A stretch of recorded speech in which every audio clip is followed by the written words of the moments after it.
Hello les cricketeurs, c'est Anso du blog Je crée je cut et aujourd'hui je vais vous expliquer comment ceci peut vous faire épargner quelques euros. Alors non, ce n'est pas pour protéger des ondes, non, c'est pas pour ça. Alors je vous explique, en fait l'aluminium va pouvoir vous aider à aiguiser vos lames. Vous avez déjà eu certainement, lorsque vous coupez du vinyle, du flex ou du papier, une découpe imparfaite, c'est-à-dire qui n'a pas traversé complètement le matériau alors que vous aviez choisi la bonne sélection et le bon paramétrage dans le Cricut Design Space. Cela est dû certainement à la lame qui est en fin de vie. Alors il n'y a pas de durée moyenne d'une lame à une autre, cela dépend toujours des matériaux utilisés, ça dépend de la fréquence d'utilisation, etc. Mais même si vous l'aiguisez, vous devrez quand même de temps en temps la changer. Donc pour cela, n'hésitez pas à acheter des lames en grosse quantité quand il y a des promos. C'est vraiment la bonne astuce. L'aiguisage des lames avec les boules d'aluminium ne sont que pour les lames à pointe. Donc la lame à pointe fine ou la lame à pointe profonde pour la maker et la lame standard pour la Cricut Joy. Donc vous voyez, ici vous avez un petit bouton qui vous permet de faire ressortir la lame. On va maintenant prendre une boule d'aluminium. Je ne supporte pas le bruit de l'aluminium. Je fais vraiment un énorme effort pour cette vidéo, pour vous, mais je n'aime pas ça. C'est comme le bruit quand on ouvre des œufs de Pâques, là, des œufs en chocolat. J'aime vraiment pas ce bruit.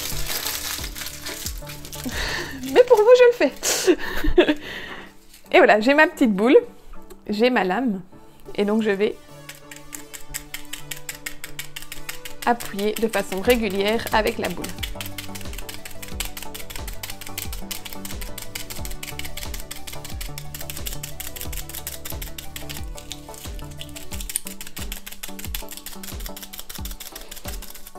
Et voilà, ça va aider la lame à être plus coupante.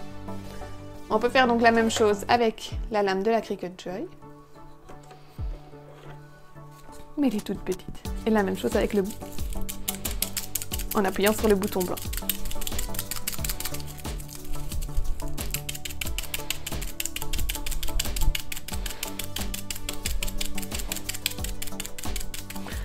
Juste entre nous, je ne supporte pas non plus le bruit de la lame qui touche l'aluminium, mais bon.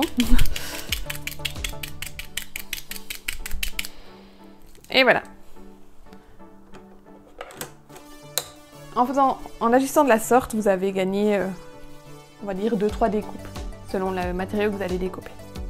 Un dernier conseil que je tiens de Bernadette Chifolo, que je vous conseille vraiment de suivre sur les réseaux sociaux et de lire ses livres, qui utilise une lame, donc une lame, on s'entend la pointe, selon le matériau qu'elle découpe.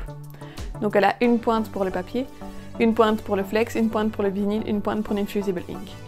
C'est une technique qui est vraiment très intéressante parce que ainsi on ne n'use pas de la même façon les lames selon le matériau et on peut augmenter la durée de vie de chaque lame.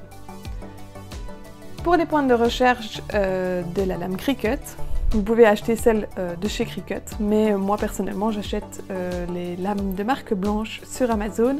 Vous pouvez retrouver le lien sur ma boutique Amazon.